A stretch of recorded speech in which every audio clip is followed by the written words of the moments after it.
Claude Nobs, each festival has its own taste. Which will be the one that is about to start here? I call it in Swiss German Birchermüsli. Birchermüsli is a mixture of fruits, of oatmeal, and various juices of fruits, which means that it's going to be like a full panorama, like a rainbow of different music.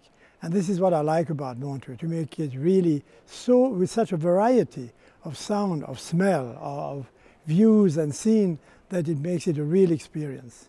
Some would say, but how can you say you change every year when you have this year Herbie Hancock for the 33rd time? For the simple reason that if you check what he did every single year for the past 33 years, every time it's with new musician or different musician, it's new tunes, new arrangement, and it's the perfect way to show the evolution and what an artist can deliver to the audience. Now, what are we going to do as far as the program is concerned? First of all, when a festival is finished, we check what was good. Okay, what was good, we forget about it. What was bad, that's what we think about and try to make it better for the next year. A few days before the new edition of the festival, do you feel particularly stressed? Oh yes, I'm stressed, you know. Oh, I'm going to fall down. I'm so afraid, you know. I'm freaking out. Actually, you know, one of the biggest nights will be the night called Freak Out, which will be the biggest disco night of all time on the 13th, Friday 13th of July, with Nile Rodgers and Mark Ronson, the two biggest disco music producers in the world, and they come with a whole amount of DJs, of bands, of Cerrone, of Martha Wash, of Tavares, you know, all kind, and of course Chic, and of course Nile Rodgers will also play. I mean, that's going to be one of the most exciting nights, I think, of the 46 years of the festival.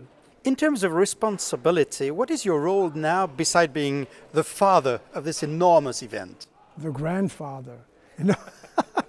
This year I celebrate my 50 years in music. The first show I did 50 years ago was John Lee Hooker, and I had to pay the immense amount of $500, which was really a lot of money for me in those days. A few years later at the festival, John Lee Hooker got $50,000. And I felt very good because that's what he deserved. But anyway, to get the whole running, you need people, and you need a lot of people. When I started in 1967, there were 2 or 3 friends with me. I was doing the cooking, getting the people at the airport, trying to fix the light, the microphone. Everything was going wrong, everything was going late, but the music was already great, and we were able to catch it on television and to catch the sound.